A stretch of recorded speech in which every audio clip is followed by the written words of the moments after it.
kita pasti merasa saya paling menderita. Satu bulan itu benar-benar rasanya stres, kesel, marah, tapi benar-benar tidak bisa berbuat apa-apa. Klien itu seakan-akan semena-mena dengan kondisi yang ada membuat saya akhirnya marah besar. Perut itu rasanya pegas sekali. Ini kenapa ya? Pikiran saya jadi macam-macam. Kok tidak seperti yang saya mau, tidak rajin mengolah rasa. Apa yang terjadi? Terlanjur kronis, bisa-bisa kanker duluan, baru sadar.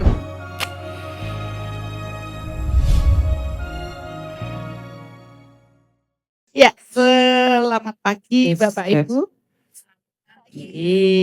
Pagi ini kita sudah kumpul di sini, walaupun saya juga terkejut. Wow, maunya sharing sedikit-sedikit, taunya banyak juga. Semua pasti kepingin ya, kita punya waktu pagi hari habis olahraga. Tadi habis lari-lari pagi, kemudian punya waktu sejenak untuk sharing. Jadi olahraga dapet, lihat-lihat yang pemandangan indah dapet, ya kan indah banget nih Sanur. Kemudian mandi apa? Matahari dapet. Siapa tahu habis ini jebur lagi mandi di laut, dapat juga. Nah, sekarang kita mandi pengetahuan. Setuju? Ya, maksudnya tetap menjalani aktivitas, tapi juga dapat ada hal yang positif yang bisa kita bawa pulang nantinya. Dan mudah-mudahan ini bisa menjadi rutinitas kita. Siapa aja yang mau sharing, mau berbagi, mau curhat, boleh-boleh aja. Mumpung kita bisa diskusi, tapi saya yakin semua pasti ada solusi. Ya, oke. Pada saat kita berolahraga, olahraga itu tujuannya apa sih? Bikin tubuh sehat, ya, bugar, apalagi panjang umur, awet muda. Ya, tentu ingin organ tubuh kita sehat ya. Tapi banyak orang tidak menyadari bahwa tubuh kita itu butuh olahraga, butuh makan sehat. Mereka memporsir tubuhnya dan muncullah stres. Ya, stres yang muncul menimbulkan penyakit. Nah, kita tidak mau hal seperti itu. Nah, stres itu juga tidak hanya melulu karena urusan fisik, tapi banyak juga karena masalah mental, kena mental nih. Itu yang paling membuat pemicu stres tubuh fisik kita ternyata banyak dari psikis. Nah, kali ini kita mau sharing, mungkin ada yang mau sharing berhubungan dengan kesehatan, fisik, mental, emosional, spiritual, apa aja deh. Mau cerita apa saja. Paling enggak hari ini kita dapat solusi. Mungkin ada Bapak Ibu yang mau. Oh ya, ya. Sharing, Bapak Ibu, saya mau sharing Bunda. Kebetulan ini kejadiannya juga bulan Desember pasca conference. Nah, itu ya mungkin katakanlah karma matang saya. Jadi saya kebetulan diperbantukan di sebuah proyek yang sangat bermasalah. Nah, singkat cerita, karena saya diperbantukan tentu proses ini sudah berjalan, tapi banyak hal-hal yang tidak sesuai dengan aturannya, sehingga membuat saya terpancing emosi. 1 bulan itu benar-benar rasanya stres. Rasanya kalau bulan-bulan sebelumnya itu saya masih bisa mengkondisikan diri tenang, bahagia, tapi sebulan Desember itu benar-benar stres, kesel, marah karena saya tahu karakter satu sama lainnya, tapi benar-benar tidak bisa berbuat apa-apa.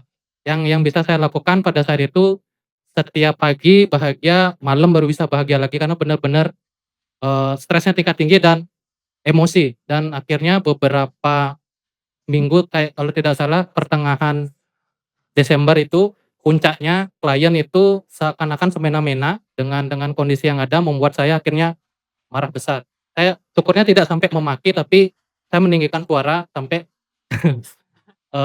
kliennya diam gitu. Oh, saya baru ingat, saya. Tapi jujur Bapak Ibu benar-benar tidak nyaman karena perut itu rasanya pegas sekali. Ini kenapa ya? Pikiran saya jadi macam-macam. Aduh, punya penyakit apa gimana, karena beberapa hari juga berita, kedukaan di keluarga, banyak yang meninggal karena proses kanker. Pikirannya, "Aduh duh, saya jangan-jangan begini lagi nih parah," gitu. Akhirnya Rabu itu saya ingat banget, Bunda, apa namanya, ada meditasi yang berhubungan dengan merasa tidak dicintai. Waduh, benar-benar tertampar, saya merasa fokusnya cuma saya fokus, "Kenapa keadaan begini?" Harus mengikuti aturan karena saya merasa diri saya sempurna. Tapi di sana diingatkan oleh Bunda untuk kenapa tidak menghargai mereka, mereka baru taunya segitu, hargai mereka, bahwa inilah jalan karma, kamu tidak bisa menghindari, tapi selesaikan dan afirmasikan bahwa kamu butuh dicintai, kamu berbagi cinta dulu sehingga semua bisa berjalan dengan lancar, dan setelah itu benar-benar saya merasakan kelegaan Bunda. Setelah itu semua berjalan lancar, klien tenang, damai, kalem. Wah iya, saya mengakui saya salah, pada saat itu saya lupa ajaran Bunda, karena saya terlalu fokus sama masalah, dan ya syukurnya kesehatan saya kembali baik, perut tidak lagi begah, karena sebelumnya itu benar-benar ya mungkin di solar plexus itu saking sebulan itu ditonjok-tonjok terus dengan keadaan, dan akhirnya bisa berjalan lagi seperti semula, Kak. Terima kasih. Wah, terima kasih luar biasa sharing-nya. Ya, kalau kita tidak pernah mendengar cerita teman kita pasti merasa saya paling menderita. Ya kan, punya masalah, tapi merasa wah paling jelek, paling ini. Tapi ketika kita mendengar sharing-nya Pak Bayu, pelajaran apa yang kita petik? Ini kan belajar mendengar cerita. Ini kan dimulai dengan cerita, sharing. Kemudian kita mendengar. Mari kita ambil poin pentingnya apa?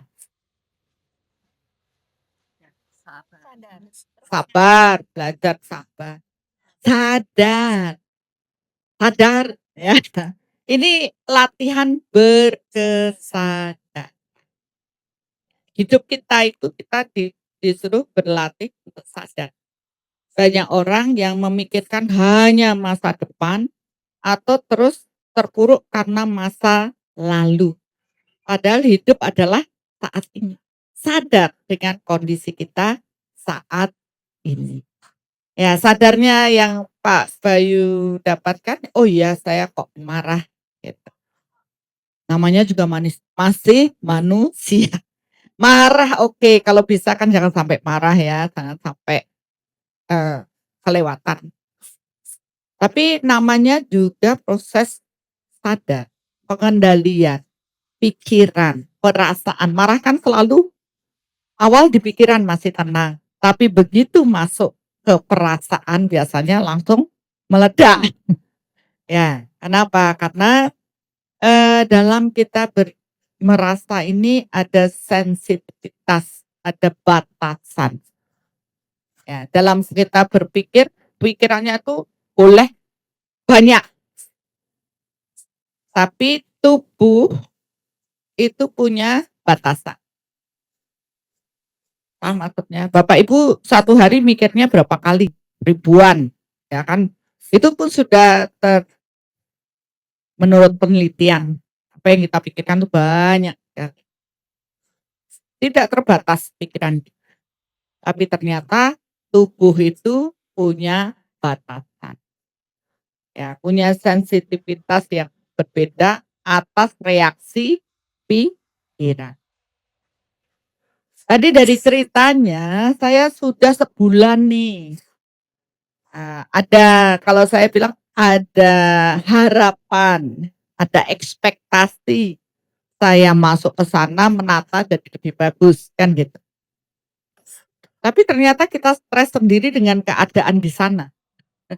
Kok tidak seperti yang saya mau ini, akhirnya tanpa disadari pendaman marah itu sudah terbentuk dari awal kan, masuk di situ. Awalnya masih bisa mengolah, pikirannya malah marah karena ini karena begitu, diolah. Dan semua proses psikis itu tersimpan di solar plexus. Emosi, marah, dan emosi rendah, dia akan berada di sini.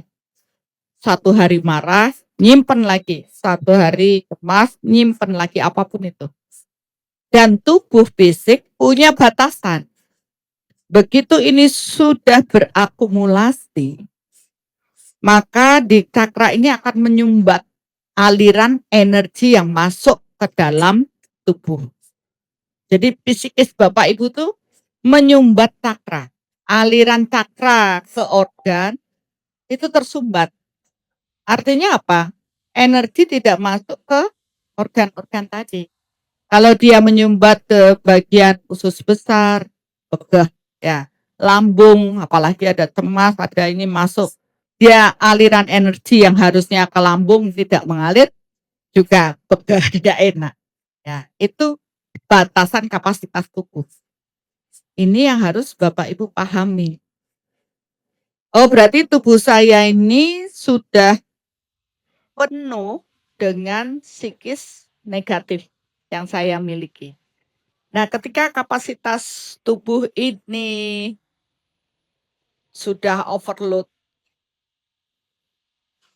akhirnya tanpa disadari pikiran marah kita, ya, marah kita tidak bisa dikendalikan karena dia overload. Jadi kapasitasnya sekian dipendam, akhirnya meledak dengan kemarahan.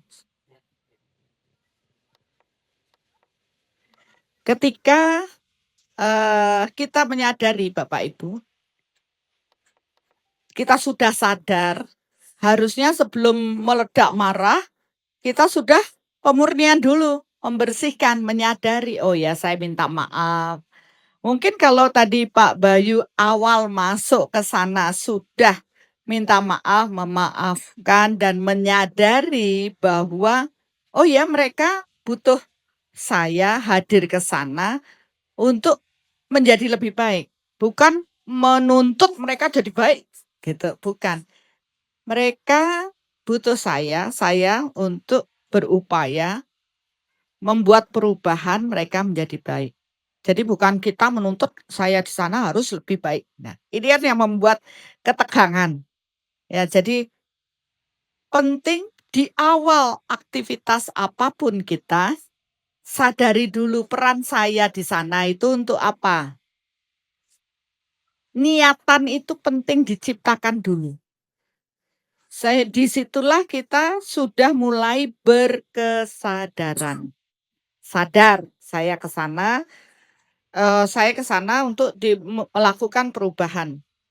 Jadi jangan menuntut, namanya orang berubah kan butuh proses, jangan menuntut sesuai dengan peraturan harus begini. Namanya kita diperbantukan di sana untuk mengubah, berarti ya pelan-pelan amati dulu.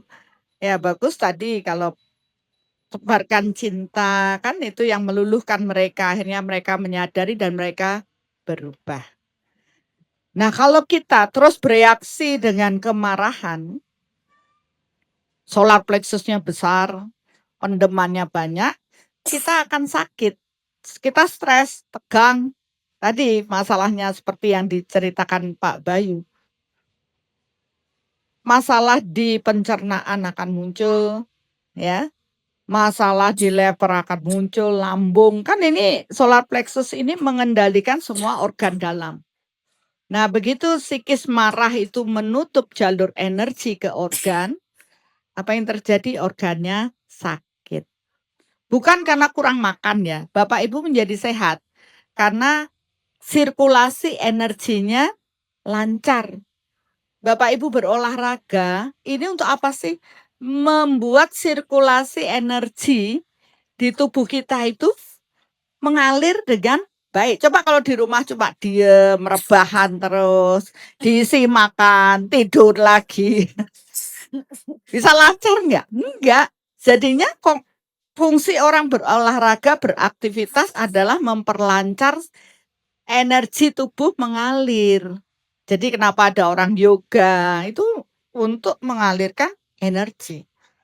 Ya. Jadi pahami untuk apa kita mengendalikan diri, yaitu supaya Tadi tidak ada penumpukan psikis di cakra-cakra kita, organ kita jadi sehat.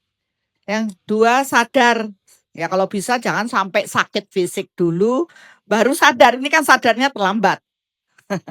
Katanya proses berkesadaran dari awal, ini kan sadarnya udah terlambat, sudah sakit dulu, tapi kemudian menyadari dan berubah.